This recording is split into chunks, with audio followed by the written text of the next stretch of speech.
Belt him. Right, are we all good to go? Yeah, Hot happy. to rock. I haven't read the notes, but I'm ready to go. It's going to be fine.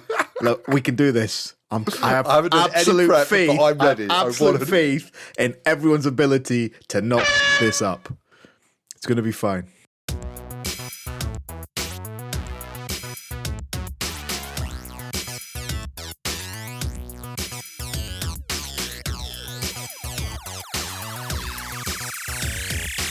Hello, ladies and gentlemen, and welcome to the Polyhedron Gladcast, episode 120. I'm Steve Tudor. Hi, I'm Andy Lewis. I'm Sid Gill. And I'm Rory Summers. Almost forgot what it was then. I forgot. What was that amazing prediction you made not 30 seconds ago? It's all going to go swimmingly, or words to that effect. Well, he did say that he hadn't read the show notes, and the top of the show notes is a list of our names, which I find is hilarious that our show notes have our names on it. Like, we'd forget them, but still we do, every week. We have to put the names on because John could never remember what order his name came in, so... And the one week it was in a different order, it completely screwed with him. It's like that Ron Burgundy thing. Oh, dear. So it looks like Rory's been spending some cash. Yeah. So in the last episode, I said that I'm not going to be waiting for any more Kickstarters by the time we record next. A, there's been a slight delay, and then B, I've backed another Kickstarter. Last time on Polyhedron Collider podcast.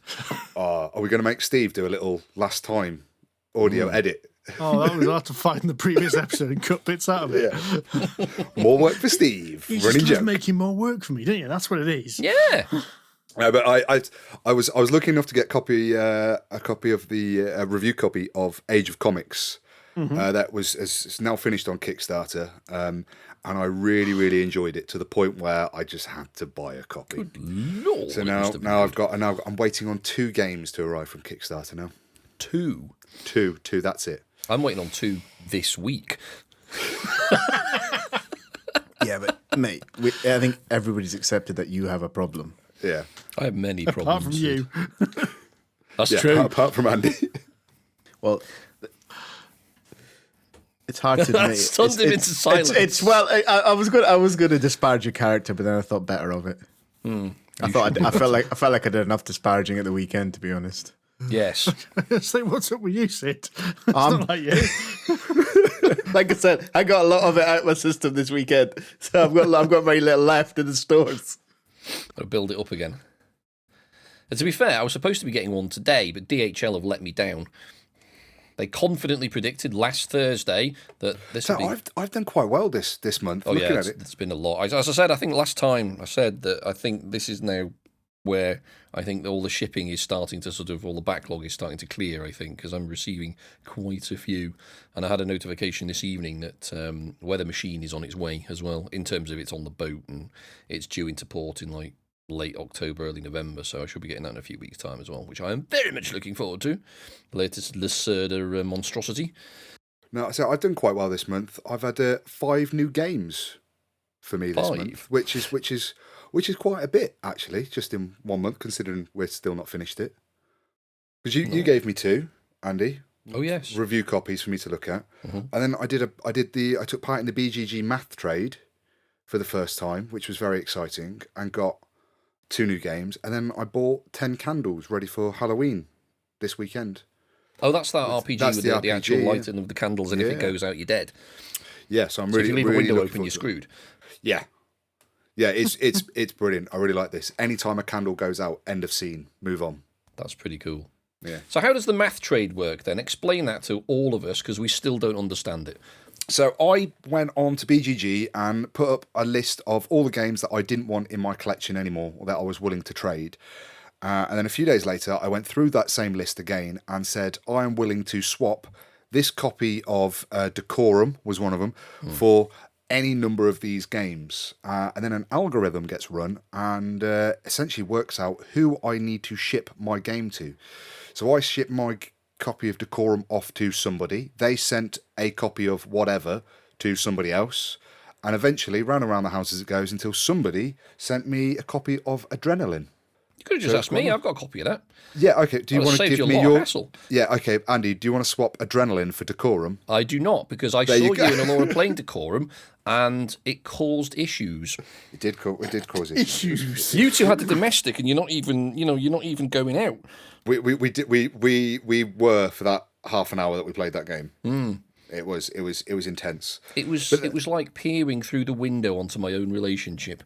But that's the thing with the math trade. You don't want to do that trade with me, but if we loop Sid into this, for example, Sid might be interested in decorum, and you might want to swap a game with Sid. Or I would send decorum to Sid, Sid would send a game to you that you wanted, and then you would send me adrenaline. And that's how the math trade works, basically. Can we just Sid stop him there? once. That's made my head hurt. It's maybe too late. It's too late in the evening, right? Too late for that. It sounds like you ship a game to somebody ships a game to somebody else, and eventually somebody somewhere else will ship a game to you. Yeah. That's exactly right, Sid. That's it. Hell, I followed it. Yeah. That's only three, though. That's only three. Yeah, they normally work out bigger, so they go for the biggest chain of trades. So there was one chap actually, after the trade went through, noticed that he and I had agreed to swap a game, but because it was only between me and him, the math trade said no, it's too small, it's not worth it. But he contacted me anyway and went, hey, do you want to swap a Ravage Dungeons of Plunder for a Cornish Smuggler? And I said yes. Oh, so you ended up with Ravage?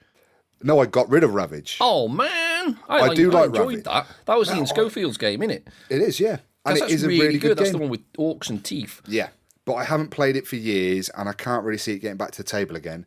And I've wanted Cornish Smuggler for a while, because Cornish Smuggler is out of print. So the only way for me to get hold of it is secondhand or in a trade.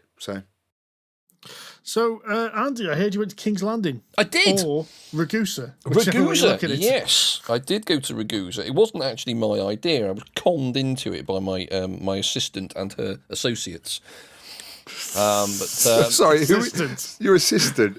My housemate, Your my housemate. assistant. Is that a promotion from housemate, or Yeah, I'm trying to work that out. She I'm wears not sure multiple which hats in this establishment. I mean, last night she was chef. But yes, so we were supposed to go to Japan this year because our friend Caroline is a big Japanophile, but her husband was in Las Vegas. And so she decided, well, for like some kind of stag do or birthday or something, and she decided, well, if he's going to Las Vegas, I'm going somewhere I want to go. I want to go to Japan. So we were all planning to go to Japan, but of course Japan's only just opened its borders, so we have to cancel all the flights. So we decided to go to Dubrovnik instead. All right. It's a bit closer, a bit easier, a bit cheaper. And yes, it is where Game of Thrones was filmed. And it's very, very lovely. Very clean, very tidy, very posh. There's a lot of money. Literally, all of the streets are shiny. I swear to God, they're shiny. They're lethal in the wet. But it's really, really lovely. So we did all the wall walks. It's a big walled city. We played Ragusa, the game, by Braincrack. In Ragusa, so we've played Ragusa in Ragusa now. We've played the Isle of Skye on Isle of Skye. We haven't played Venice in Venice yet. Got Florence in Florence next month as well, then, mate.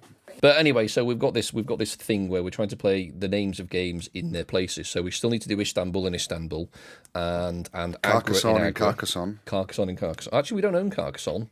Do you not? No. We played Dinner in Paris in Paris. That's an easy one. We have not yet done that, but that's a good idea. Could hop on the Eurostar, assuming we're still allowed across the border. Could you play like a game like Root just in a forest? I could do that. I live literally 2 minutes from a forest, so I could probably play Root in a forest. That would work. You could Snowdonia on Snowdon.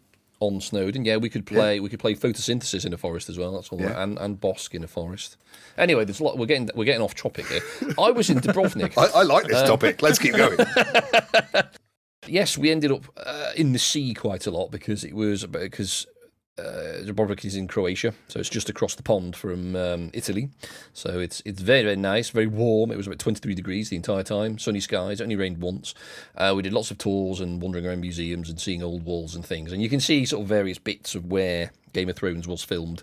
You can also see just how much CGI was actually involved in making Game of Thrones, and it is a frightening amount.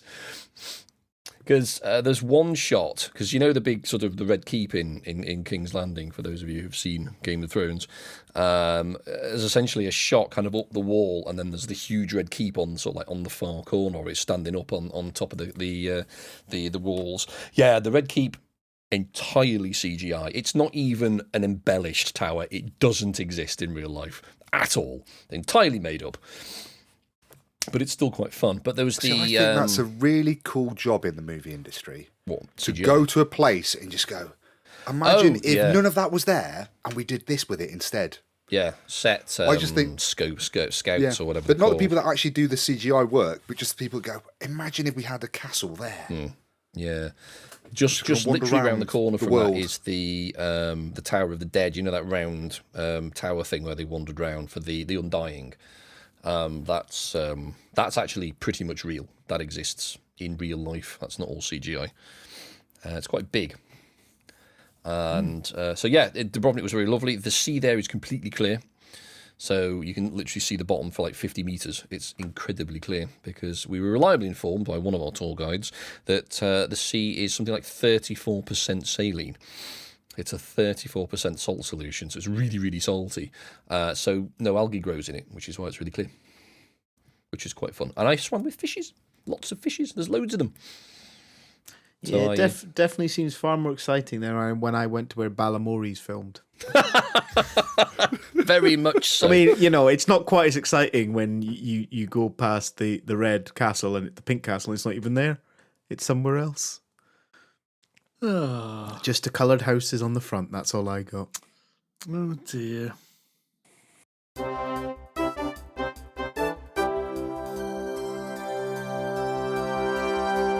Cool Mini or Not, or CMON as they like to be called now. Come on! Do you know why they're called that these days? It's because they hoover up your money with massive Kickstarters and then just go, come on! And you keep coming. Exactly. Yeah, Come on. Okay. Dear gods. Anyway, CMON have announced a series of upgrades for a large amount of their existing games, all themed around Iron Maiden. Get in! That's a very, very good theme. So basically a load of different miniatures of Eddie from the various Iron Maiden covers with rules to use them in Zombicide, Rising Sun, Massive Darkness, Cthulhu Death May Die, and Ankh. You're kidding. Well, there's the big one of the Egyptian Sphinx, which makes perfect sense. Power Slave, the Right. album Power Slave, Okay. set, the artwork's all Egyptian, so that does make sense. Yeah. Okay, fair enough. So I'm not an Iron Maiden fan, as you may have Well, already guessed. I'm no so longer going to talk to you. I'm not a CMON fan either, actually. So You're double back in. wham. Well done. A short-lived divorce there. So the way I understand it is a few of them are multi-purpose, so I get the impression that a few of them are usable in different things. Because like pack number 3 includes like a Wicker Man and the Fear of the Dark like thing coming out the tree. Oh, yeah. And so you got 2 miniatures, and it says you can use it in Zombicide, Death May Die, and Massive Darkness. So I suggest that you can use the miniature in different things. So I was going to ask, is it like Lego and you can just take the head off, put a new cape on, and it's different? so they actually look pretty cool sculpts, I must admit. Can I ask a really dumb little question? Go on. Why stop the habit of a lifetime? Why? Why Other not? than it's pretty cool. I think Do you that's need the- Is that better reason? literally it? Is that literally it? Obviously, somebody's decided that this is an IP deal that they can make and flog them and add them to their games. I mean, I think it's just an excuse to make miniatures of Iron Maiden covers. Because Iron Maiden haven't made enough money over their 40-year tenure, so they're now deciding to. To be fair, the Trooper Mini looks really good. And there's examples of painted ones on the website, on the CMON website, and they do look really nice. I mean, I know Iron Maiden has given the name to a few things in the past for licensing IP and things like that. Random stuff like beer. There was a beer, isn't there? There's a Trooper beer, yeah. stuff like that. So it's just a bit random, though, isn't it? Well, I don't know. Of all the things they've stuck their name to, making zombies for and undead kind of creatures really does actually fit with Eddie because he is a bit of a kind of a Frankenstein's monster zombie type affair. So, of all the things they've gone with, I actually think it's reasonable. It is not the most silly of the things they've done. True. and I'm tempted to try and buy them. Not because I've got any of the games, just because I kind of fancy the miniatures. Yeah, I thought you would. Hell yeah. In other news, Queen's Dilemma has launched on Kickstarter. We mentioned the King's Dilemma, I think, in the last podcast. Yes. We were very much, well, Andy is the only one who played it, and he was very much a fan. I am. It's very good. And so will you be backing Queen's Dilemma? No. Okay. Andy in not backing a Kickstarter. Shocker. Well, for a number of reasons. One, I don't need to because the person who brought us King's Dilemma is backing it, so I don't need to. That's the most sensible reason. But also, it's £130, which is quite frankly ridiculous. Well, hang on a minute. Let's just stop you there. I'm going to take offence at that comment, right? Purely fun. It's never stopped you before on anything else, so give us the real reason. Actually, that's not true, because the recent Deep Madness expansion I have not backed for similar reasons. Because... True. And this is news. Andy not backing 2 Kickstarters. Wow. I thought he would. Well, yeah, exactly, because it's frankly just overpriced. Because the normal price, I think, for King's Dilemma is about £50, give or take, off the old shelf. And this is 130, I think, euros for the euros for the normal entry-level box, and it's 160 euros for the pimped version. And I don't understand the reason for a pimped version in a literal legacy game. It's legacy because you tear things up and put things away and That's a good point. stick things to stuff. So it's like, why are you buying these So specific? the game is completely tokens? disposable. Yeah. Exactly. So that just seems like literally 30 euros of money in the bin. And looking at the Kickstarter page for it, it seems like either I'm missing something or they're missing something, because my understanding of a sequel to something is usually you get more of it and better. Whereas this seems to be less of stuff. I can't say whether it's better or worse. I'm sure it's going to be very good. But in King's Dilemma, for example, there's a choice of about 12 houses to choose from, whereas in this there's only 6 characters. So there seems to be less. Now, they're probably going to be doing more with the 6. By the looks of it, they are. They're looking at this character development and stuff, so... Obviously, there's going to be a lot going on in there. But the principle of it, I am still very much on board with. It just seems to me like it's extremely expensive for what it is. But I'm not paying, so I don't care. You still get to play. Yes. I'm really fascinated. I think we're going to forget, but I would love to know the price of some of these games when they hit retail. Like we mentioned the June game from CMON a few weeks back. And we're talking about this. I'm fascinated to see how much is it going to be when because you've got the RRP, which we very rarely play for a board game, and then you've got like what we find on like most internet websites kind of thing. Because I think what's the RRP for King's Dilemma? It's not going to be £50 because that's what probably about £70 or £80, I would imagine. Yeah. Because there is, to be fair, there is actually quite a lot in the box. £50 on the one beginning with a Z, which we don't use. Mm-hmm. So the recommended retail price for King's Dilemma is £80. There you go. So yeah, I'll be fascinated to know how much Queen's Dilemma is going to be when it comes out in retail and compare it.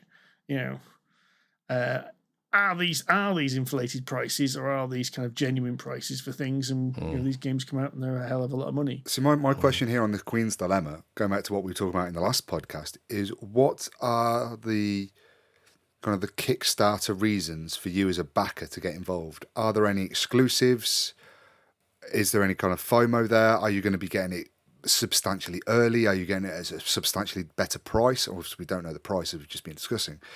But do you get anything special if you're a Kickstarter backer? It looks like there's an expansion in it, but Steve and I was speculating before the show whether that is going to be Kickstarter exclusive or not, whether it's going to be in the retail version. Obviously, we don't know. It is pure speculation. Well, it doesn't say it's a Kickstarter exclusive on the website. In fact, there's very little detail about the expansion on the Kickstarter page. Reading down, I just get the impression it's a book. Sorry, no, it is a Kickstarter exclusive, the expansion. There you go. You do get an expansion of the game, which is a Kickstarter exclusive, for free. That's included. Free for €130. See, that automatically pisses me off. And pay £80. Making an expansion a Kickstarter exclusive just pisses me off because you're robbing players of an opportunity to play more of or a better game if they don't get involved now. I'm angry. I have to agree on that one, Rory. I would say the better option here would be to make the base box £80, £90, whatever it is, and had the expansion as an add-on. Yeah, because I genuinely think €130 is prohibitively expensive for this. I mean, the expansion does sound quite fascinating. It's going to be crowd-sourced expansion. But that means idiots are going to have the same say as clever people. They'll still veto it, won't they? But yes, true. It'll be Boaty McBoatface all over again.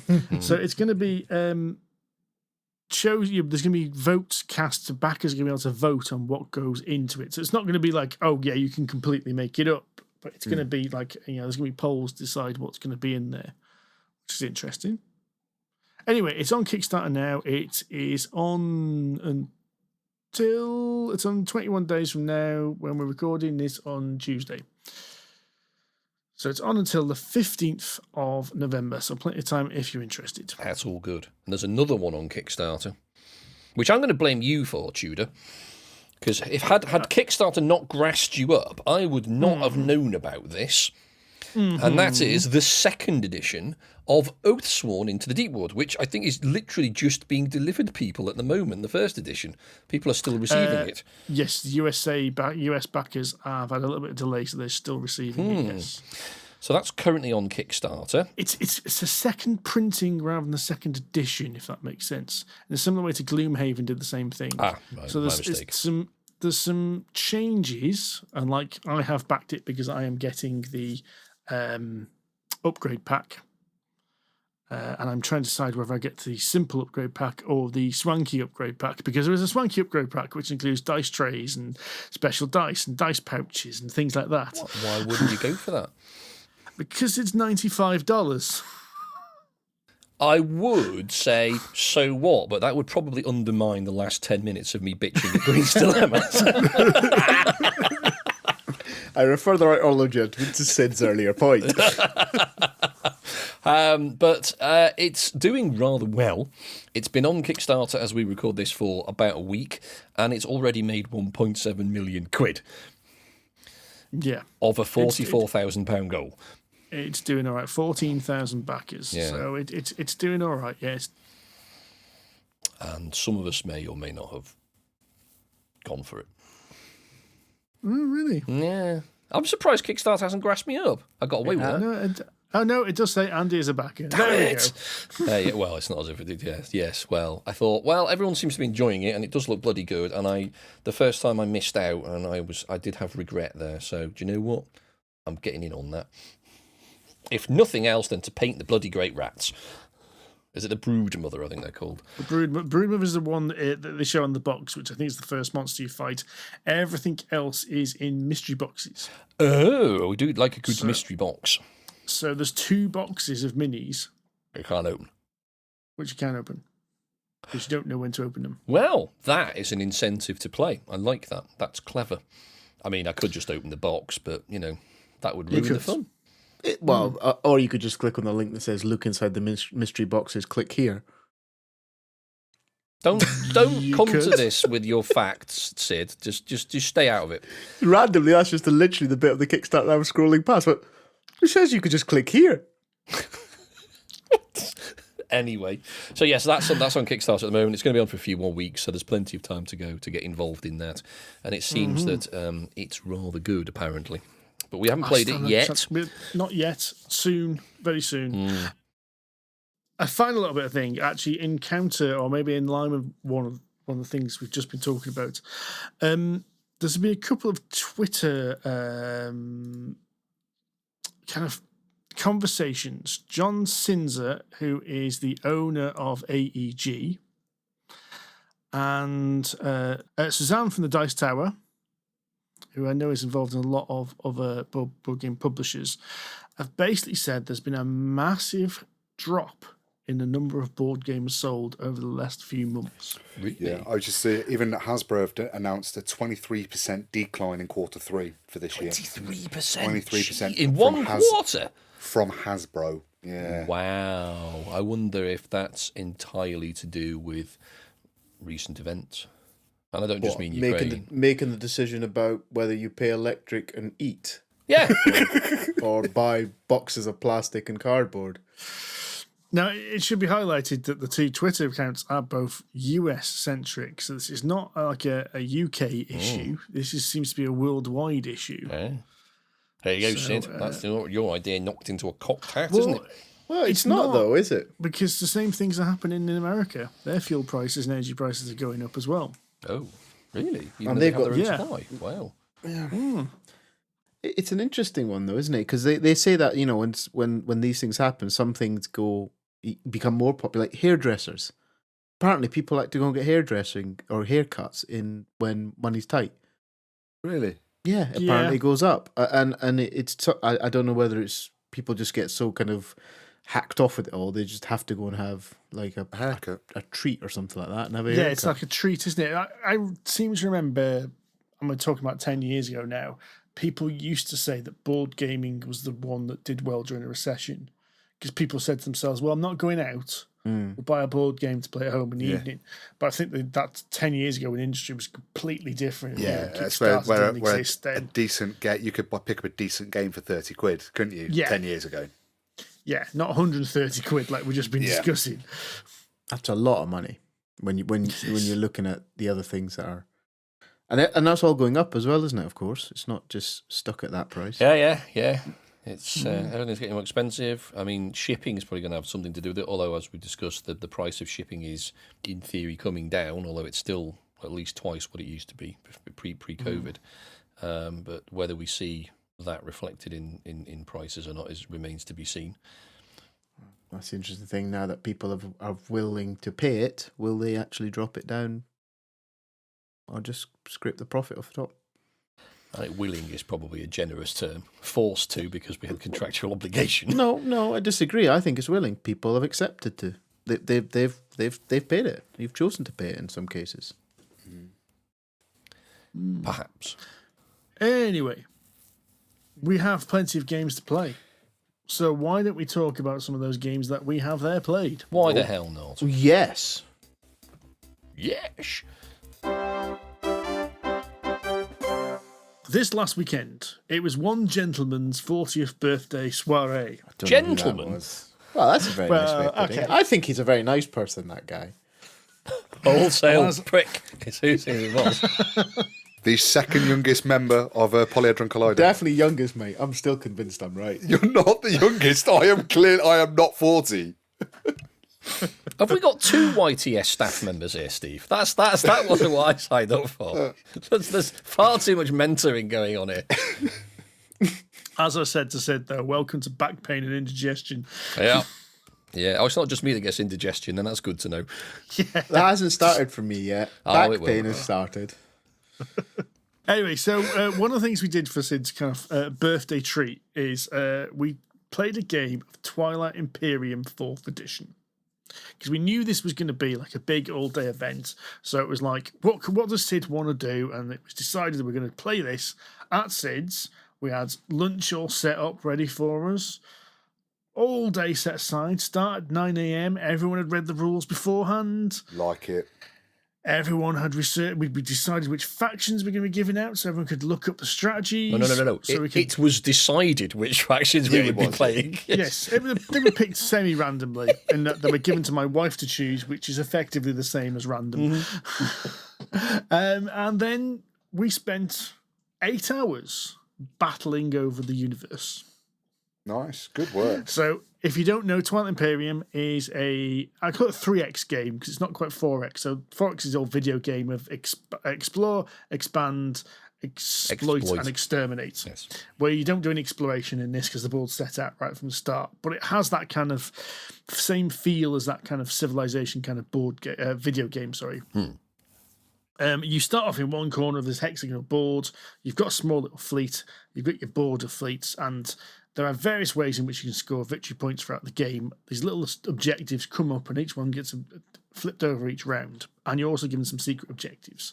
And these can be usually economic or control type things, like spend X resources, spend X influence, have research X amount of technologies, control X amount of planets, that kind of thing. All things that basically expect you to expand that a little bit and harvest the resources you've got in front of you. But then you've got secret objectives that might have like control 3 hexes around a wormhole or destroy a flagship in a combat, that kind of thing. Now, what's interesting about the game is it's the first person to 10 points wins. None of this, someone's hit 10 points, that's the end of the round, let's go to the end of the round and see what the final score is. No, as soon as someone gets 10 points, that's it, game over. 10 points doesn't sound like a lot, so I assume it's quite difficult to get to 10 points. Yes, it is. Yes. It takes about 8 hours, mate. About 8 hours worth of difficulty. It takes about 8 hours. Now, one of the reasons why this game takes so long is one of the main mechanics of the game is you've got 8 strategy cards that get picked. These determine your turn order. So they're all numbered 1 to 8, so they're important. So if you want to score a victory point before anyone else, you need to make sure you've got number 1.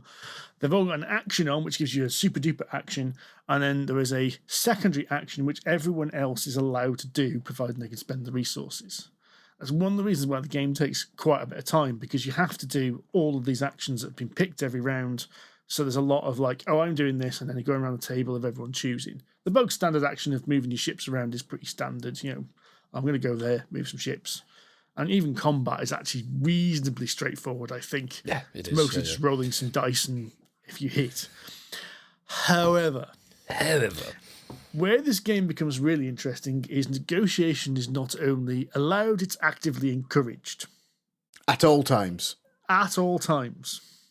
So there's plenty of, I will give you X amount of credits if you do not attack. I'll give you this special card if you go and attack Sid. And such like. Then the other really interesting thing is once someone takes the centre of the board, so the centre of the board is Mechatol Rex, which is like the parliament of the universe. Once someone takes that, we then end up in a political phase at the end of every round where 2 agendas get voted on, and you use the votes from the planets you've conquered, as in like a parliamentary system, to vote for this and choose what the outcome is going to be. And that's where the real negotiation and shit happened. I mean, it got petty. Where 2 out of 6 players get completely wiped from the game. We weren't wiped from the game. We were just... I was completely and utterly crippled. So to give you a bit of a background, people... the card came up that was basically you could vote that anyone on a wormhole space would get a free technology, but would also lose any ships that were on that space. And Andy looked like he was about to plan an invasion using the 2 wormholes, so basically had his entire fleet parked on 2 wormholes. I was just Deep Space Nining it. They were entirely defensive. I decided that they would just look like too much of a threat, especially with a wormhole on my borders, and I had the votes to push that through. It was a bad call. You made a bad enemy that day, Tudor. You made 2 enemies that day. 2 enemies that day. I did, but it didn't actually affect the game in any way for me. Well, not for you, no. And in fact, it screwed me over later on, because what I should have done is attack Sid straight away, but I didn't.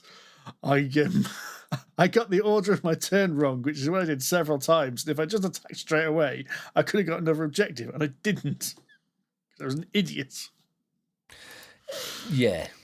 I think a lot of us made a lot of mistakes were made during the course of that game. I mean, I'm annoyed, A, because I got wiped from the map, but B, because I didn't make the most of my position early enough, I think, because I didn't really realise that part of the biggest problem that I faced by losing my fleet is that was the only good thing I had. That was essentially my faction's strength. It was essentially steamroll across the map and basically subjugate everybody, because all my ships were designed to, basically roll over everybody else, as we discovered later on when Graham attacked me with a shitload of ships and really struggled to beat me. He did eventually do it, but it took him a lot of effort, because he then realised the error of his ways, just how powerful my ships were. But I did not play that particularly well. I should have invaded a lot more sooner than I did. I should have invaded Sid sooner than I did. By the time I considered invading, everyone had built up their defences, so that was bad. I was the wrong person to invade. Like I said to everybody, I was willing to do all the research, No, I know. for everyone else. And I realised that, but a little bit. You know, My I basically, big, we had my a big research gang pack. of nerds, right? We're going to start selling you the biggest weapon in the game, right, for a knockdown price. And I took advantage of that ability, but it was a bit too late by then because we'd both been pumped. Well, we had the wormhole shenanigans, didn't Exactly. Yeah. So a lot happened, but it's a really good game. Even on the receiving end of some vicious politics, it's still a really good game. Now, I should point out that I have played and owned 3rd edition, so I've played both versions of it now. And I was under the slight impression that TI4 had been streamlined compared to the 3rd. I've got to admit, that's what lots of people said when TI4 came out. I don't think it has been. I don't think I've heard many people say that since. No, it Can I hasn't just been. ask a rookie question here? Is TI4 the most modern version? Yes. Yes, and there's a theory that you will never get 5th edition. Because most of FFG is somewhere else. Well, no, because it was kind of Christian T. Peterson's swan song. So it's designed by Twilight Imperium is basically Fantasy Flight Games. The Fantasy Flight game started by Christian T. Peterson, who designed this game and selling it out of the boot of his car, basically at gaming conventions. So that's what started the entire company, and he basically left as soon as this version got released, and it felt like a bit like, this is my last thing I'm going to do with FFG. Yeah. And, like make the last big deluxe game version of this game that you can, But would you guys play it again then? Oh, hell yes. I'd play it again Saturday. Yeah. I'll do it tonight now. I I'd think set it up. whether I can get the planets to align sufficiently to free up the enough time in the day Well, no, to 'cause do you got me thinking, on Saturday, guys. You it's got me probably going to be thinking. harder. It's like I happen to have a 40th birthday coming up, and I would quite like to play some games. Yeah, see, I'm actually the youngest, Sid. So Surely you've had your 40th birthday, being the oldest in the group.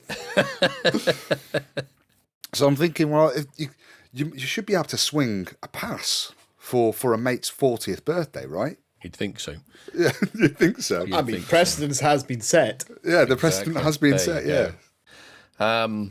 But it is a very clever game. There's a lot of moving parts, as Steve has suggested. And it isn't just the strategy cards that you play. You have to play them before you pass. So everyone has to do these things. But on top of that, you've got movement, you've got combat, you've got production, you've got politics, you've got negotiation, you've got trade, you've got essentially invasion.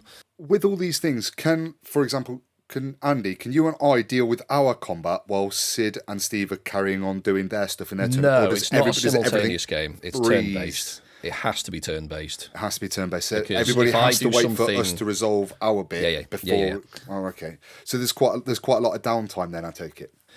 Yes and no, because whilst someone's doing combat, for example, other players can be chatting about what they want to do on their turn. Like if they want to do a negotiation, they can still Right, talk so about it. you've They just still can't got enact it until they engagement go. in the game. You're just not engaged in that particular action that's happening. Yeah, Well, yeah, because we wanted to know who won out of this. Yeah. It's an important thing. If Graham had taken over that space, it's an important thing. Or if Andy had killed Graham in the big combat we had, there was like a massive combat, that would have made a big difference. When Paul went for the centre, went for Mechatol Rex, that was a really important combat because everyone was like, oh shit, Mechatol Rex is like one of the strategies is basically getting to Mechatol Rex, parking there, and choosing the 8th strategy card every round, which gets you a victory point just for being in Mechatol Rex. Yeah.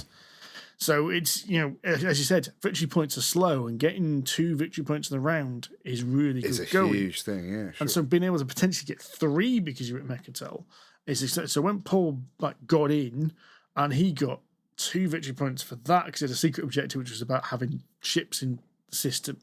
It was a massive deal. So you are watching, you're interested in these battles. It's not just a case of 2 of them over there are fighting. I don't care. So It's although you're not engaged in that action that's happening on the board, you're still engaged with the game. Oh, yeah, So yeah, it's- yeah. there's- Yeah. Yeah. Okay. That Okay, does, so for example, right, we went and had lunch around about 12, right?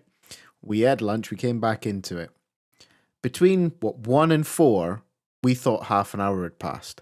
Downtime doesn't feel like downtime. So I'm not going to be able to pop outside for a fresh air break that I don't do anymore. no, No. No.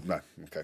No, definitely because Definitely not. There isn't a downtime. I don't think in this game. It's not like I'm going to sit there with my thought in my ass. Because the amount of times some people did that, thought, all right, I'm off. I'm going to nip to the loo, and then straight away you went, right, I'm going to do this action. Right, who else is doing the secondary action? So then we have to wait for that person to come back. True, So we started to get to the point where we were stopping for tea breaks and toilet breaks at the end of a phase. Yeah. Because we knew it was like a good break then. Yeah. You know? There's a good point. Here's an advert break. Yeah, because the turn order changes every sort of session, as it were, because you pick a different tile, and that dictates turn order from 1 to 8, and low you go from 1 to 8. So Steve might be like 7th one round, but he might be 2nd the next round. So you don't just go clockwise around the table, so you can't predict necessarily when your go's going to be, so you need to be there. And I mean, we all agreed that whilst we took 8 hours or so to play this one, if the same group of players played again, I reckon you could probably get through it in about 5 or 6, because we all know at least how to play the game. But at the same time, I reckon could easily take 10. Oh, totally, yeah. Because you could start, if people start logging heads and trying to block people from getting victory points. True. So here's a question then on that then. So if the 4 of us, or if I joined you for another game of this, how much of a disadvantage am I going to be because I do not know how to play, or because I haven't played with you? Well, I'm going to put this into context. The guy who won is not a board gamer. Yeah, okay. But at that point, had any of you played it? Yeah, Andy had played Twilight Imperium 3. So had Paul. Paul had played Twilight Imperium 3. That's it. Me and Andy have played shitloads of board games and similar style games. We got thrashed. And the guy who won is not a board gamer. Okay. And he did really well. Yeah, double He my did. score. Fair play to him. I think the key to it is, I think where a few of us messed up is he just understood what his guys needed to do, and he stuck to it, and he exploited their strengths and hammered us with them. So Andy touched on it earlier, like, you know, he should have just gone out and started to punch people in the face and take it above. But there was a lot of politeness almost in our game. Like, combat didn't kick off for the first 4 hours of the game, and then it was like 2 or 3 battles, and then we kind of fizzled out. We just sort of kind of were a bit too nice. What's interesting is the objectives. There's 2 stages of objectives. So the first stage of objectives, which is the first 5 rounds of the game, you can do by just taking over your wedge of the board, without actually bumping against each other. Halfway through the game, you get the second layer of objectives, which are worth twice as many points, but you need a lot more resources, and to get them, you need to have pissed someone else off, basically, because you're going to have to expand it even further. You don't, in that regard, you do need to fight people to get the victory points, but there's very few victory points where you actually have to fight someone to get them. That's true. And it's not like if you've played Eclipse, for example, which is a 4X board game. It's still hex based. There's still resources that you gather, and you get money, and you go around. You know, you can still fight. But in Eclipse, you do get points for fighting. You know, you could invade somebody's home world, or you can get involved in a mass space battle, and you'll get your 1 or 2 points for that.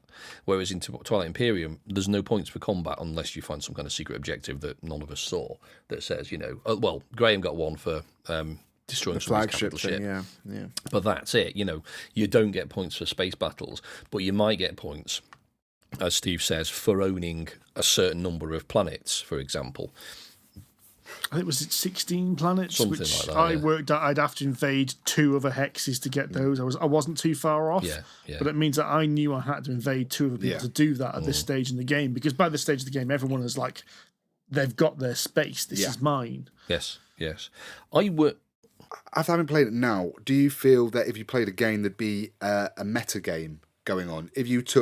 Would you want to take the same race or species? And if you did, do you think you'd have like old grudges to settle against? Andy did this last time, and he's going to make sure. No. That's not the way we play games. No, I feel like the only reason I asked that is because this game almost feels a little bit more narrative, because you've got these politics and you've got these deals and trades and battles going on. It feels like it might have a bit more, I want to get a sequel and I want to do it a bit differently in the sequel. Do you know what? I looked at it slightly differently, because I was thinking about this afterwards when my hangover cleared on Sunday. Monday. Sunday, Monday. You know, 2-day hangover. You're in your 40s now. Well, yeah, that's it. Indigestion and back pain, right? No. It felt more, because the races were so different, I kind of picked it up and felt like you had to role play your race almost. You really had to get into feeling what they were about. And my guy, as I said, mine were, what are they, fishy nerds or something. So I just invested in tech, and that's what I did. What I failed to do quick enough was exploit that I could generate tech really quickly. And what I should have done is started to find ways to almost make people need me so they didn't beat me up. But it took me Give the bullies your lunch money. Basically, it took me half the game to realise that what I should be doing is flogging my tech to people like Andy, who had this big armada. So if I make Andy stronger, he gets a nicer kit, which keeps him off my case because he's invested in. Yeah, and it makes him a bit of your protector. If you're going to keep giving him stuff, Andy's going to look after you. Yeah, exactly that. And so it felt a lot like that. Is that, we were all playing a kind of our own little game, and then trying to work out whose weaknesses and strengths we needed to help us. And I think that was the politics and the negotiation and the trading part of it. It was quite clever. Yes, very much so. I would quite like to play the same race again, partly to get vengeance on Steve because I'm petty, but also I just asked you that question and you said I didn't get a chance to answer. I was being polite like I was in the game. Clearly, that's not the way forward. But I would also, obviously like to play it differently, but I would like to experiment with the other races as well, because they're all so different that I think you'd need to play it 12 times with, twice with each race just to even fully, appreciate what they all do. 17 races, isn't there? We just played with the basic 6 that are recommended for the start of the game. There's loads that we just haven't even seen or touched with the game. So, we could play this once a week for the year and probably still not get all the way into it. And that's it. I think I would want to play with a different race just to mix it up and just randomly have one assigned to me from from that big box of games that are out there. So what we're saying then, guys, we're going to meet every Sunday for the next how many weeks? 52 to play Twilight Imperium. Okay. Well, we could play it every day over Christmas if we're off for a week. Oh, Jesus. Oh, no, but I have children.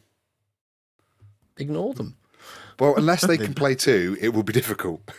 For me to... No, because they'll probably beat us. No. Well, I mean, I definitely want to play again. And whether I play in the same race or a different race, I don't mind. I want to play it again and probably again after that. Like, it's one of those... you know what I've really liked about this game? It's the first game I've played that felt really celebratory. It felt like a whole day. We devoted the day to it. It felt like it was a big thing. Like an event game. It was like an event game. And there was no kind of, we've played a game for 3 or 4 hours and then we'll put that one away and we'll get another one out. It was, we're playing this is what we're doing. There was homework beforehand.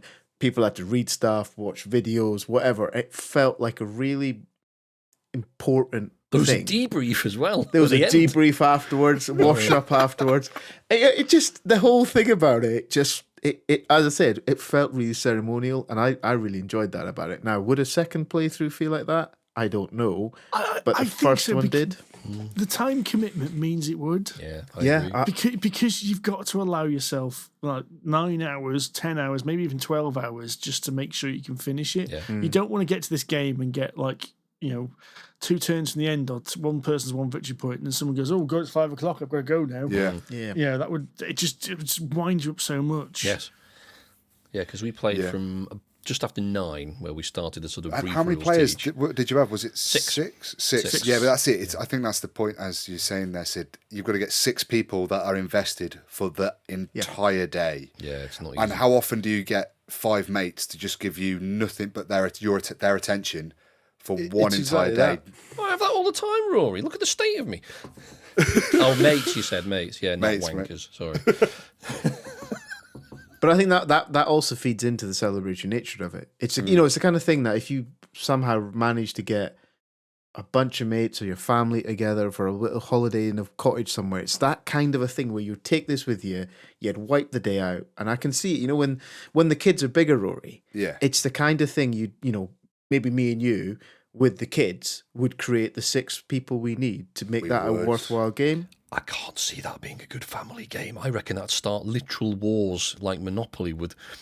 Let's invade Dad. Wouldn't the Dad. stories be so much better if they were about Twilight Imperium 4 rather than Monopoly? True, True. Yes. The legacy of that story about the time that Sid and I went away to a cottage holiday on the beach and took the kids and played Twilight Imperium 4 for a week every day, right? So that kids, look, we're gonna have fish and chips and McDonald's for breakfast, lunch, and dinner for the next week. But you have to play Twilight Imperium 4. Do you know what? I'm in for that. Let's do it. If we're still Not going a vegetable in a week. If we're still going in 10 years, that'll be one of our segments, won't it? Oh, yeah, The boys and the kids play Twilight. Do you know what? Yeah, for our 50th, Sid, we'll do it for a joint 50th. Oh, you'll be thirsty. You could start it all off. No, Sid, I'm still the youngest. The way you two talk, just me and Steve would be in a home by then. Oh, just move me maple over here, Mr. Tudor. Can you pass me my stick? You'd have your carer to do it for you, wouldn't you? That's true, yeah. And there'd be a mid-game bum wipe. Oh. Yeah. That was Twilight Imperium 4. I mean, I've owned it. I've been wanting to buy this game since it came out, and I've just been put off because I thought I'm never going to play it. And I eventually bought it, and then kind of thought, when am I ever going to play it? And I had an interesting conversation with Laura afterwards. Did you know? How much trouble am I in then? We also played Codenames later that day. And Codenames is the most played game in my collection because I'm sad enough to record every play on bloody BG Stats and Board Game Geek. So I've played Codenames more than any other game. And I've only played Twilight Imperium 4 once, but that was 8 hours. Mm. You know, so it's interesting. We compare games to how many times we played them rather than how long we've played them for. Games per hour rather than number of plays. Yeah. So I wonder, like, it's interesting value analysis. Have I had more of my money's worth out of it? Does that mean you're going to have to start recording time spent playing games on BG Stats? Can you do that? Because there is a function to do it. Yeah, there is a function to do it. Yeah, I can't be bothered with that. No. Anyway, Twilight Imperium 4, absolutely belting event game, absolutely as Sid said, celebratory. It's something else. I mean, I can't fault the game either. There was no aspect of that game design where I thought, oh, that's a bit crap. I don't like you. I think shit combat is faffy. I think having every single ship having a different attack roll makes it a bit faffy. There could have been a way around that to smooth that out a bit better, I thought. Just colour the dice. Colour the dice. Yeah. It's a silly little thing. Do you know what? No, you guys probably can find a hole in it. I couldn't. I just thought I thought the whole thing was it looked good, it played good, it was fun. I want to play it again, and that's it for me, really. I prefer TI3's tech tree to TI4's prerequisite card things. It just made more sense in my head because I couldn't really sort of understand the way through all the tech cards, because in the game in TI4 there's basically a card that tells you what it does with all the bonuses and stuff on, and you need certain previous cards so that each tech has a basic colour. And each tech will have like a number of colours in its corner to say you need this many cards in order to be able to buy this card. And whilst that kind of works, I found it a bit more difficult to understand what to get, because it meant that I was rifling through a deck the entire time trying to build a path through, rather than just looking at a chart to say, right, I want that tech, right, I need that one, and that one, and the way through. And I found TI3's implementation of that a lot more sensical than TI4's. That's because it's not supposed to be prescribed, is it? You don't need a particular tech to get the next tech. Yeah. You just need to have the coloured badges to get it. I get that, but I struggled with that. I preferred TI3's implementation. You could do what Sid did. Just buy them all. No. Sid actually laid them all out on the table and took a photograph of them in the tech tree. Yeah. And then as I went further through, I started to actually put them in the order which I wanted them, because I'm thick and my brain was trying to get foggy by that point. I think that was the problem I had. Couldn't keep myself in check, so I would forget which tech I was going to have. And at least on 2 occasions, I took the wrong tech because I forgot. Right, so then that's the 4-stage plan that always Mr. Tudor up, because by the time he gets to stage 3, he's forgotten. So now, but Sid has learned, and Sid writes shit down. He takes photographs now of things. Like when I go into a hotel now, right? Guess what I do? I take a photo of the car number plate. Do you know why? Because I know when I get in there, they're going to say, "Oh, what is your number plate? What is your car registration, sir?" I'm assuming this is not your own car. This is a rental car. Well, yeah, a rental car. But I don't know. I look at the key. I don't. The key's not got it on it. So now take a photo. I'm Makes old, sense. Clever. right? Not as old as I Rory. never remember my car Not rental. as old as Rory. I never remember, but then it's a car. I barely remember the colour of my car. I actually did forget the make and model of it the other day. Wow, that is cool. It's a car. Ask me about board games. Ask me about Batman. I'll give you the answer. Ask me how many brake horsepower my car has. I don't know what brake horsepower means. It's a stupid question. We do ask you about board games, and you turn around and give me stupid answers like bonfire's good. I'm not going to ask you about board games ever again. Right, moving on. Yeah, we should move the bus along. I think suffice to say, we had a bloody great day. Twilight Imperium was excellent, and lots more people should play it. Yes, And includes us. We should play it again. we should. Previous week, we played, I think we all played that as well, didn't we? Sid we've wasn't actually there for all that one. played. Oh, Sid wasn't there. Right. Okay, and then for your benefit, Sid, we played Terracotta Army from Board and Dice. Now, this is a game in which you are quite literally building the Terracotta Army in its little basin, in its little thing. So you're building various terracotta soldiers and putting them on a little grid. Okay. And then as the game progresses, you're going to score points for where your soldiers are on this grid. And the way in which they score the points changes every single round. So it's going to be random set of objectives, which might be you might score for having the most in a particular quarter. And all the victory points work the same way. Whoever has the most wins the top number, and whoever has presence, which means they've contributed in some way towards that victory goal, gets the second number. So it might be like 1/4 of the board. It might be the centre lines the board. It might be one type of soldier. And so there's various things, and these change every single round. But you know what they are. They're all laid out in front of you at the start of the round. They've also got a little inspector, which is this little chap that moves along like the X and Y axis of this little board. And there's, again, those little columns and rows are scored in exactly the same way. Whoever has the most in one gets some points. Whoever has the most the other way gets some points. There's a couple of other things that add points, like particular. You got 4 special statues that go in there as well. But I've got ahead of myself. You've got 4 different types of statues you can put in the board. Mm-hmm. And the other nice thing to think about this is these objectives I mentioned ratchet up. So they start off like quite low victory points and then get higher as you go through the game. Whereas the soldiers themselves, you get victory points for putting on the board, and they start off high and get lower as you go through. So the more spearmen you have, the 10th spearman is worth a lot less than the first spearman. But he's easier to build, is he? Than the... No, they never change. It's just they become less valuable because there's already loads of them in there. You've saturated the market. See. They're less cool. Yes. So basically what happens is just building soldiers gives you loads of points at the beginning of the game, but having them in the right place gives you lots of points at the end of the game. Oh, so are you trying to, like, early on, are you trying to make the decision between just spamming your guys onto the board any old place to get the early victory points, or program in almost to catch the later victory points? A guy to be later on. Yeah. Exactly that. And I haven't explained all the mechanisms, but you've hit the nail on the head of what's interesting about this game straight away. And Sid, it took me 3 hours to work out what the strategy of this game was. And by that time, we were halfway through the next game. we were playing Northgard. That's what I should have done. But just the other thing that's interesting about this game is the action selection is a set of 3 discs, 2 inner circles of which rotate. So you can spend resources to rotate one of the sections of this disc in a prescribed direction. And then you stick your meeple on it's like a dartboard. So you stick your meeple on like the number of the dartboard. So in 1, you get these actions. In 2, you get even in one of those sections, you get a tease made. We need that for a little video now. In 1, and a meeple just being fired at the board.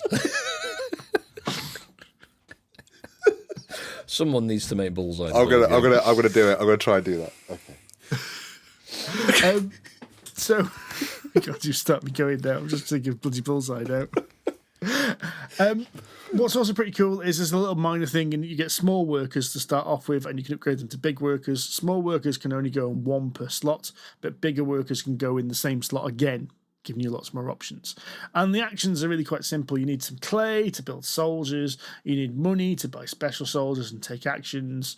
And there's wet clay and dry clay. So there's actions to wet your clay, and there's actions to go grab the clay. There's advisors, which basically give you a bonus then, and then a tiny bonus at the beginning of every round. However, you hit the nail on the head. The really interesting part of this game is deciding how you're going to score points on the main little Terracotta Army board. And there's a really fascinating strategic decision about, do you go for the one that's worth loads of points?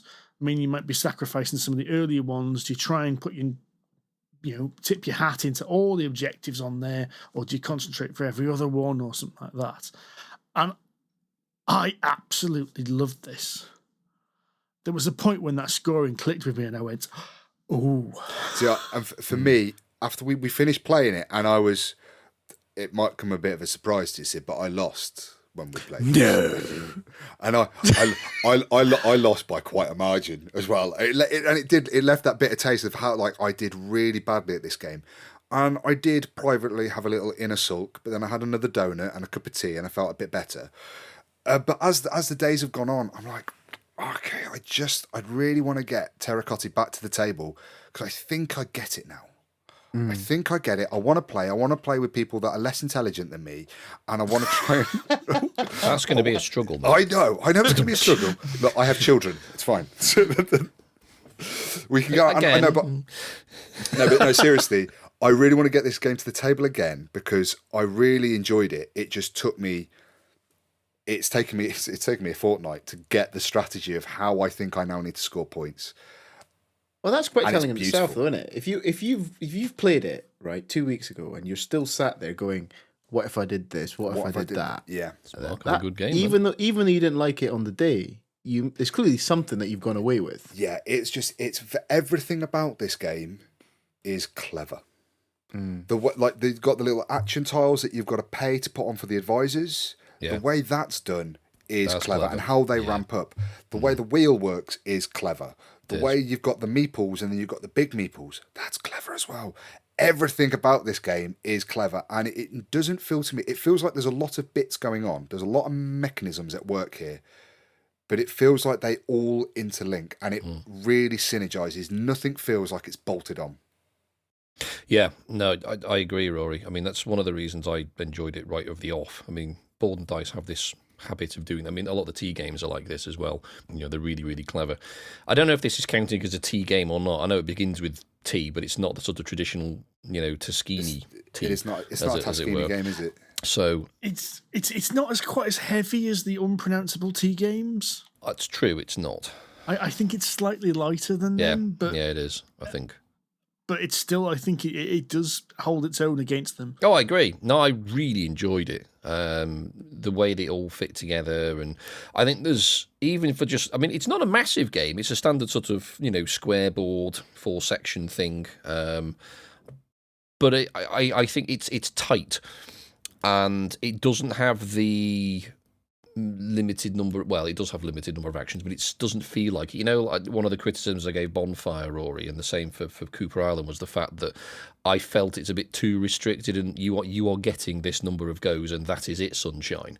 Whereas whilst Terracotta Army is like that, because you only have 3 meeples per round, and then there's 5 rounds in the game, so you're already still only getting 15 actions, but it doesn't feel like that. Weirdly, I don't know why it doesn't feel like that, but I quite like it. I had a lot more freedom, I suppose, in order to choose what I wanted to do, and there was a lot more player interaction as well, which I think Bonfire and Cooper Island Do you think lack. there's a lot of player interaction? Because I didn't feel like there was a...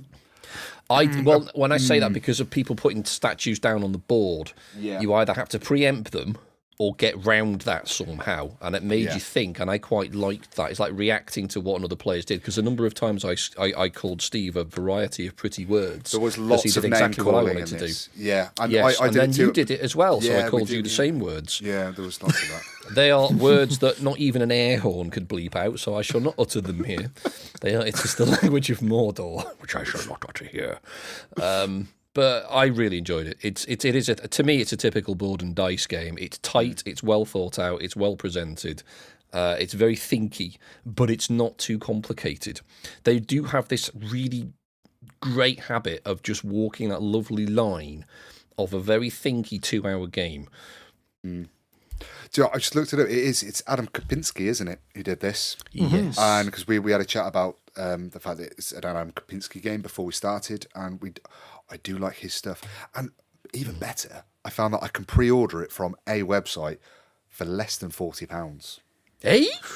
Yeah, I was going to ask you how much it was. That is good value because It's less than £40. So when you say that, you mean $39.99. £39.95. Yeah, Yeah, there you go. but yeah, it's less 40 that's- rips. but That's that- still good. including shipping, and that's from a retailer that is quite chaotic. I am familiar with their work, and it's one of my go-to establishments. So I really maybe chaotic retailer that's really good. That the problem is, Alora and I talked about it afterwards, and we both really enjoyed it. And Alora particularly enjoyed it because she bloody won again. But so now she's got this habit, deservedly so, of always winning, but which she vehemently denies, even though there is a lot of evidence to support it. But she was talking about it afterwards and really enjoyed it, but she said she's not quite sure whether it can replace any of the other tea games we've got on our shelves. I just don't think it's. I mean, I think we touched on it at the time when we talked about it afterwards that it's good, but there are so many good tea games now that I don't think it's good enough to unseat something like Twatty Hadouken or Tzolk'in or Tekhenu, for example. Because they're really good. But is it trying to? From the way you guys have described it, doesn't feel like it's trying to. It's a similar style and a similar heft and a similar. I'm not going to. I don't think it's a similar heft. Do you not That's think? just it. Oh, you do. I don't think it's as complicated as the tea games. I mean, the last couple of tea games we played, Tabanusi. is Tabanusi a tea game? Yeah. Oh, So Tabanusi. I is wouldn't, complicated. but Tabanusi is not complicated. Tabanusi I didn't find that heavy. That's why I Did mean. you know? No, I don't think it is. Not really. I would say Okay. Terracotta Army is more complicated than Tabanusi. Okay. Personally, I don't think it's as complicated as some of these other unpronounceable tea games, Blood and Dice. But that's just my view of it. I think. When we went through the actions, I was like, oh, that's not complicated at all. No. Well, it's not as complicated. It's not as complicated. It's less complicated. Sorry, more complicated than Tolkien, for example, because that is literally put worker down or take worker off. Done. Yeah, you say that, but I think Tolkien's very complicated because trying to work out how to actually very do something thinky. in that game. Mechanically simple, but thinky strategically. I mean, that's what I think is quite interesting about the tea games is that they all make your brain think slightly differently.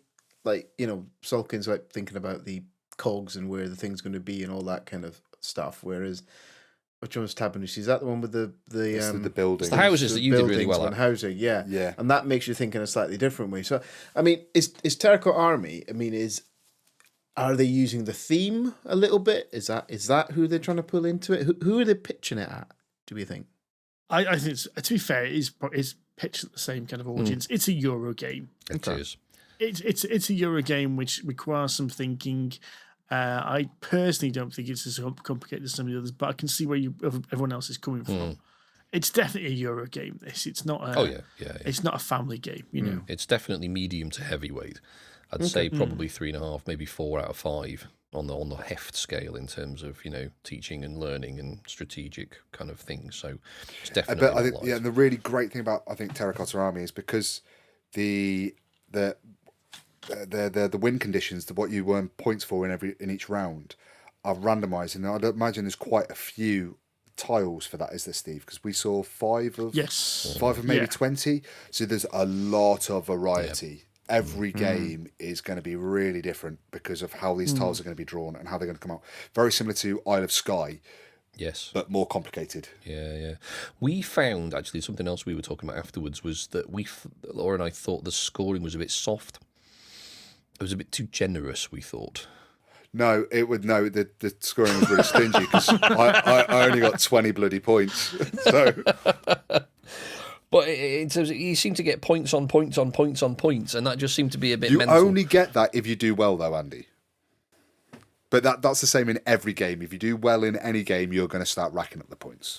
It's not so much racking up the points, it's the fact that you scored like 2 or 3 times for each set you had, and that just seemed to me a little excessive. Because you got a point for the set, and a point for being there, and a point for having the most, and a point for them being blue, and a point for them being in the right row. And there was a period in that game where you, Steve, and Alora, your score markers were chasing each other. They were just zipping across for most of that game, and it wasn't until the very last round or the final scoring that Alora zipped ahead. Up until that point, the three of you were really close. It could have been anyone's game. Oh, I know, but I still think it was a bit soft on the scoring. I think what you're saying is it was generous rather than soft, wasn't it? Yeah, too generous. It's not a game where you're going to be scoring a few points. Well, as someone who was nearly lapped, I disagree. God, you really did up. I really, because it's quite a big, it's a big rectangle board, and I just made it past the second corner as Alora's coming round the fourth one. Blimey. Yeah, I did really badly. So that was Terracotta Army from Board and Dice, and now let's talk about Northgard, where I also did really badly. As did I. What a segue that is. I did shit at this game. I also did shit at this game. I basically did shit at every game I played at Steve's house that day. Can we definitely play Twilight Imperium with Rory so that I can get the joy of actually not being last in a game? Oh. You didn't. I came last in TI4. You came second, Sid, didn't you? No, I don't know. No, because the scoring stopped. Yeah. I could have done, but the scoring went, no, you don't get to get your points. So, and then there was a gap down to 7, and then there was a bigger gap down to 4. Yeah, but you weren't that far behind, Sid. Oh, I know. I wasn't. I just want some sympathy. Well, you're not getting I'm not getting it from here, am I? Slot, are you mad? But Northgard. That's a very different game. That is a Vikings. It's got to be Vikings. Viking area control. I'd say deck builder, but it's a very loose, very minimal deck builder. Right, deck builder is central to the game, isn't it? But you are building a deck, I suppose, but not in the sort of traditional sense, because you only get one card per round. Yes. So this is based on the video game Northgard, which I'd never. And I got to admit, I've never heard of. Yeah, I heard of it. I would play it quite a bit. One of the reasons why we've got it is because me and my wife actually play the video game quite a lot. And also, I think you've played their sequel game. They've done a Dune game based on a very similar system, which is currently out at the moment. It's currently in advanced beta, like pre-release or whatever Steam calls it. So, weirdly, it's a video game which is quite ripe for a board game development, because even though it's like an RTS, real-time strategy type game, like Command and Conquer, in that you're clicking units moving across the board, across the map, it's very like segmented, and you can build 2 buildings on this segment. So it's got a lot of things that the video game you can do that a board game can't, but it does actually feel quite board gamey to begin with. It's square map tiles. Each one is going to be segmented in a bizarre way so that you never have a complete territory on one map. You mainly get points in this game for completing zones, so like in a Carcassonne kind of way, and controlling them, and then controlling them at the end of the game. Where the deck building thing comes in is your actions you can do each round are based on the cards in your hand. So your basic actions are, say, for instance, moves, to move your troops, explore, which is go grab another tile, build, which is build extra buildings, which usually give you more food or more wood, or recruit, which is put more troops on the board. As you get through the game, at the end of every round when you pass, you take another card to add to your deck, which either do advanced versions of these, or sometimes even give you more choices, or may even do something special, like you may even let you to move twice rather than move once. One of the move cards, for instance, allows you to move anywhere on the board rather than move neighbouring, that kind of thing. So the aim of the game is to just expand and control territories, basically. Not, Sid. As much as possible. The aim of the game is not to control the one orchard on the board. And have a petty handbag fight for 5 rounds. Completely ignore that really small orchard territory and concentrate on owning lots of land. Ignore the orchard. Defending the Magnus orchard. Right, so for those of you that didn't play like Rory and protect his own little walled garden, so you're building your own little territories, right? So with your tiles. You basically, you've got tiles, which, and let's say the tiles are very simplest. Let's say that it's made into 4 sections. The flat edge is joined onto the next flat edge, which will expand it. So what you're trying to do is you're trying to expand these tiles to make zones and have your troops in those zones. You score points when you claim a zone. So, at the end, when you actually complete a little zone and you've got troops in it, you score points. And at the end of every round, you score points for every completed zone you have troops in. And the bigger those zones are, the more points they're worth. So if you've taken 3 tiles to make 1 zone, that's worth more than the zone that's only taken 2 tiles.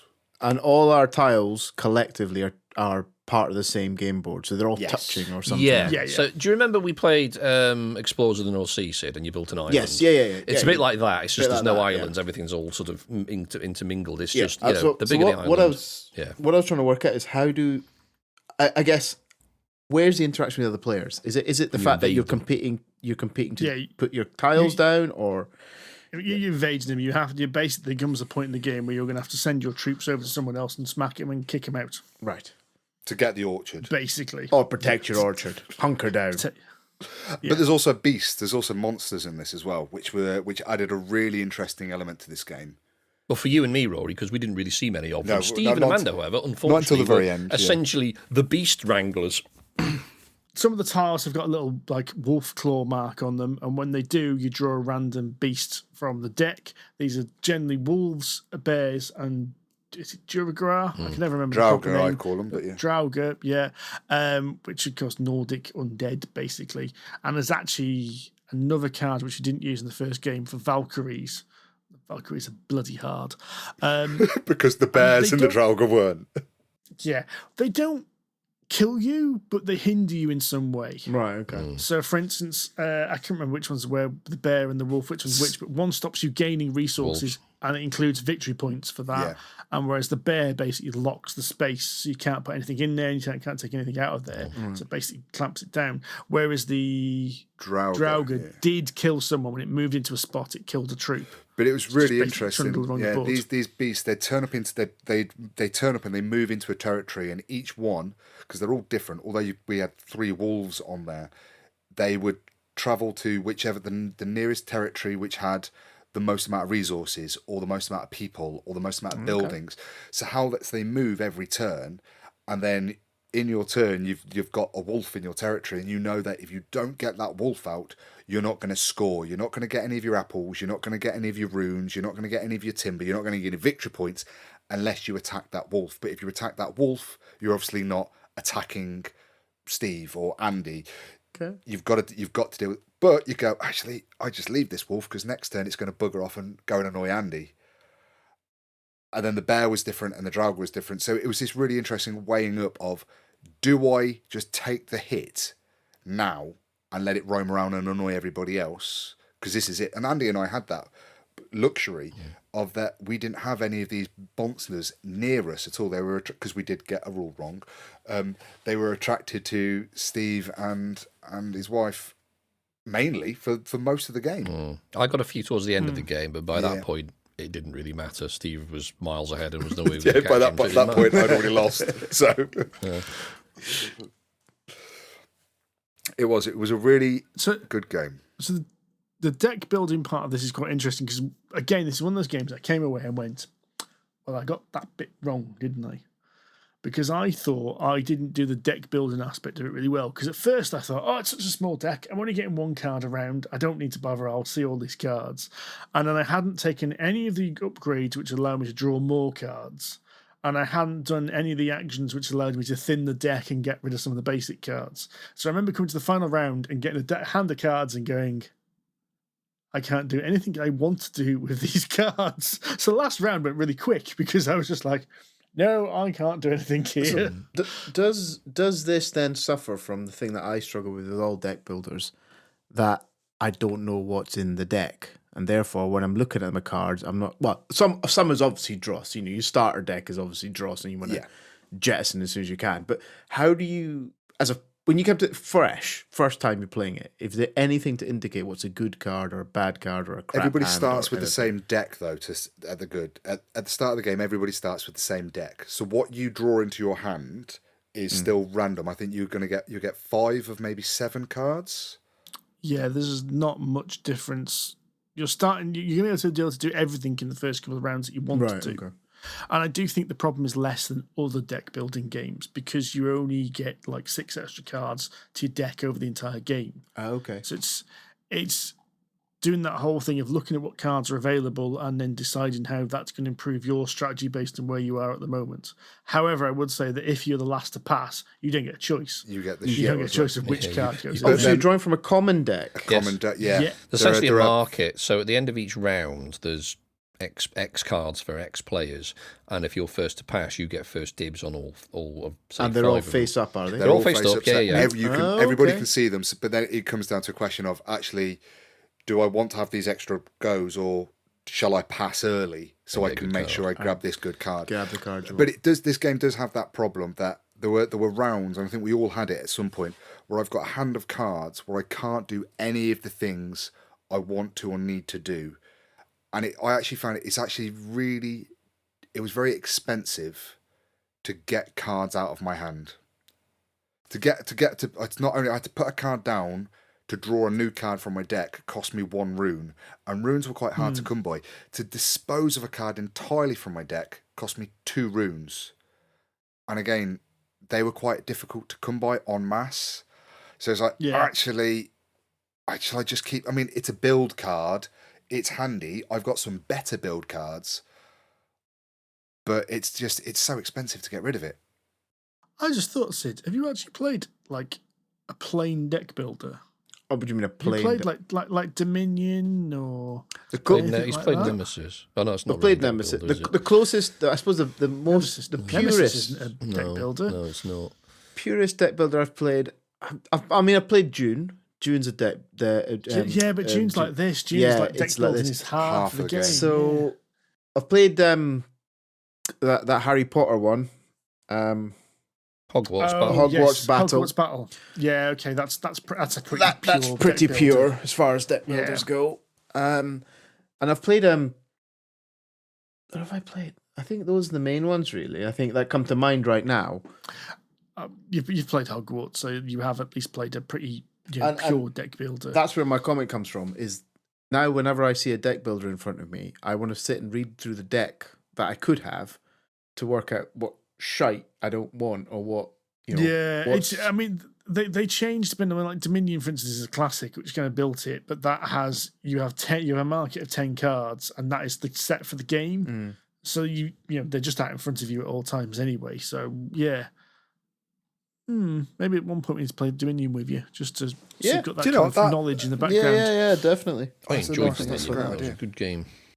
I quite enjoy a deck builder. I do. But I think as I say, the further through the game I've gone, and the more I've known what's available in my own deck, and understood how I can then manipulate my own, manage my own hand to be good, is when I start to enjoy them. When I'm just sat there going, oh, what's the next card going to be? There's that little bit of excitement, but that wears off quite quickly when you're flicking that card over and seeing what it is for the first 3 time. cards of draws and you go, well, this is shite. And then there's always a classic question, is there any cards in here that'll let me get rid of some of this crap? Yes, there is, but you have to find them. And there's like when you find them, you haven't got the cards in your hand you want to get rid of because you've already spent them. Because of...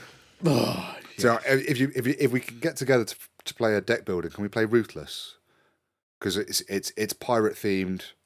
It's cool. You're the only person who's played. I really like Ruthless, but I've also and you really bang on about it. And you reckon it's such a great game. I really enjoy it, but I also spent £25 buying some metal coins for it that I'd like to use again. Is this because, Rory, you want to make sure you got a game that you can bank, that you can definitely win at? Is that I'm what not you're going to win at for? this game. But last time I played it, I got my ass kicked. But I like it. I really like the art. I really like the theme. But it's a deck builder, and you then have like pirate fights based on poker style hands. So you want a flush. So you want a 5, 6, 7, or you want them all of the same suit because they're all different pirate clans.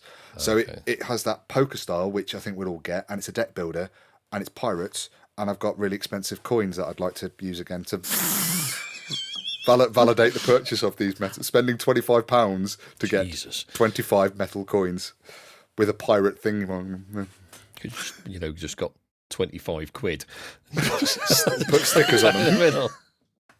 This is what board gamers do. We spend needless money to buy needless stuff to make our games, which are... Let's turn our pounds into things that are worth a lot less than pounds. So, the question is... I was going to say, I have a problem in a slight way with Northgard. Well, that feeds into what I was about to ask. Did you enjoy it? I enjoyed it. I thought it was a very good game, and I did think it translated the video game really well. Okay. I have played it two-handed as well to learn the rules. I think it's a very interesting game, and you can make the creatures optional, but the creatures are part of the video game, so it's like they should be in, really, and they're part of the base game. And there's 2 expansions in there with loads of extra stuff as well, which I need to look at because it's Kickstarter versions. Of course, it's got 2 modular expansions. We played a 5-player game, which is the maximum player count for it. And I don't think I want to play a 5-player game of that again. Correct. Neither do I. I wouldn't want to play it 5-player. No. I think 3 would be a better way of doing it. I think 3 sounds like it should be a sweet number for that game. I think 3 is ideal. At most 4. But yeah, I think I agree with you. So go on, explain to me why. It's too cluttered. Why it's too busy. It took too long as well. Okay. It felt like a 3-player game would be 1 or 2 hours and you'd be done. 5-player game, because there's so much to do with someone taking action, it just made the game stodgier, I thought. And you've got the same amount of tiles, you've got the same amount of cards. It encourages combat, encourages you to try and get in each other's face a bit more, I think, with a 5-player game. But I don't know, I just felt like it could have been half an hour shorter and it would have been a sweet spot. I think probably a lot. Do you think that was we probably would have lost. Yeah. I think my other problem with this game is the number of unnecessary components. We would save half an hour if we didn't have those little crown tokens for victory points. That's true. Yes, they were bloody annoying. So annoying. So yes, Kickstarter. So you had little wooden cutout tokens for the victory points, which were little crowns. I've got to admit they were faffy and they were screen printed. But they're only screen printed on one side. So you couldn't find out which ones they were. And also, the denominations were dumb as well. The 1s, the 5s and the 10s made sense, but then it went from 10 to 50. And you're like, there weren't enough 10s to fill the gap between 10 and 50. What? And it's just like every turn. So we go, right, Sid, you're going to score. So you're going to score this many for your territories. There's this. And then you're going to score this for this. So I've just given you 5 or given you 4, then I have to give you another 3 for this. Then I give you another 2 for this. Can you not just give me 10? So you pass me you give me those 5 back. I'll give you a 5, and then I'm going to give you 2. I've run out of 1. 2's your 5's your 10's your 1's your 5's your 10. Yeah, what? It was. I'm going in. It was just needed a tracker. Like that. It was really Sid, is that just bling for the sake of bling? Yes. Is it, or? Yeah, you just needed a tracker for this game. Sid, you've got 5 points for this, 2 more points for that, 1 more point for that. You're now on 9 points on the tracker. A cardboard, literally a cardboard with numbers on it instead of all of that screen printed bullshit would have been so much easier. And you'd save yourself half an hour playing this game, especially at 5 players. I do wonder whether they're supposed to be so you don't know who's winning. It's supposed to be secret. But even if you have them face down, I could tell that Amanda and you, Steve, had a lot more of them than I did. Yes. So it does. Right? Rory and I had physically 4 each, and you lot had about 27 each. Exactly. I also know that. I also know from the amount of them that there aren't really that many 1s, 5s, 10s. So I go, it doesn't really matter. I know you've got more of them than me. I know they're higher denominations because we've been swapping and changing them. Even if I don't know what your score is, I know that you've doubled mine. I know what mine is. I know I've got 1 and you've got 10. Yeah, it was pretty much like that. So yeah, but I enjoyed the game. I would. Did you? I really enjoyed this game. I would really like to play it again. I would really like to play this at 3-player. To see, I'd almost like to play it at 3-player to see how fast it can go. To see the difference between a 3 and a 5-player game. Because that 5-player, it did feel there were points where it felt like it went on for a little while. It really dragged. And it's not like anybody was taking a particularly long. There was no AP. It's not like anybody was taking a long time to do their turns, because all you're doing in your turn is playing a card and doing stuff, and then you've got a whole turn to think about what you're going to do for your next card. It just the upkeep, the physical act of doing those things just seems to take a long time. I found it quite dull. I'm not going to lie. Now that's possibly partly to do with the 5-player thing, but it wasn't for me. I'm not going to lie. I would happily not play this game again. I didn't enjoy it at all. I didn't find it particularly interesting. I didn't find it particularly exciting. Now, I haven't played the computer game, so maybe I'm missing something there. But to me, it felt a bit more game genre vu. There wasn't anything particularly special about it. It might just be I don't do well with games that don't let me do what I want to do strategically. Like, okay, you're dealing with a limited number of cards, so you've got to make the best of a bad situation. I get that. But strategically, to me, being dealt 4 dross cards when someone else has got 4 decent cards and they can do a lot more than I do just seems a bit shit. I'm being artificially limited when it makes strategic sense for me to go say, oh, just go there. Now, yes, you can manipulate your hand a little bit. I was going to say the argument there is that's your poor deck building. Well, not really, because I get dealt 4 dross cards in one go. I can't help that. And as we've all agreed, it's actually quite hard to manipulate your deck because the lore tokens are really hard to come by most of the time. So there's only a limited amount of mitigation you can do with that. So maybe I can change one of those shitty cards. I made a point of picking up all the cards that allowed me to manipulate my deck. Yeah, see, that's cool. So I see that there was one card that allowed me to pick up 3 additional cards, and one of them I dispose of, and the other 2 I keep. And I had another one that allowed me to just pick up 2 more cards. So between those, I was actually able, I think every other turn, I was able to see my entire deck of cards over 2 turns. So which was really handy, which meant I knew what was in my pile. So I had that good management. Terrible strategy for the game, but I had fantastic deck management.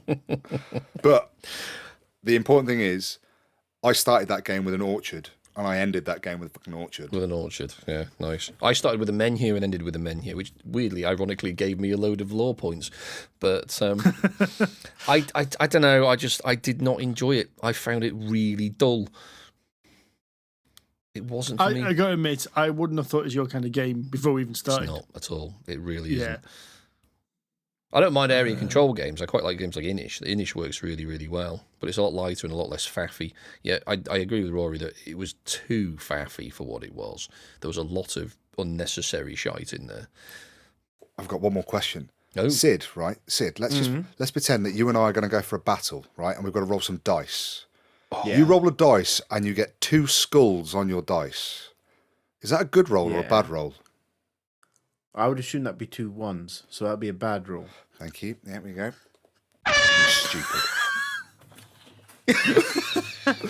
Not you, Sid. I agree with you. I got into a fight with Laura, and she rolled a dice, and it was 2 skulls, and she went, "Oh," and I went, "Yay!" And then Steve checked the rule books, went, "Oh no, that's a really good roll," and we're like, "What? How is that a good roll?" But yeah, it's turned out. Yeah, the way your combat works is a little bit peculiar in that the roll of the dice, you get axes or skulls. So skulls is the amount of wounds you do, right? But axes is your total combat score. So yeah, exactly. It did on make the same sense. On the same so dice. my combat score is 6. Sense, yeah. Your combat score is 4. But you've rolled 2 skulls, which means you've caused 2 casualties, and I've rolled 2 axes. So although my combat score is now 8 and your combat score is still 4, you've done 2 casualties, which means you win, despite the fact that my score is higher. You'd still win if you had a higher score. It just means he's done more damage to you. He's done. That's it. I still win, but because you've killed my 2 guys that I sent in, you actually win the combat.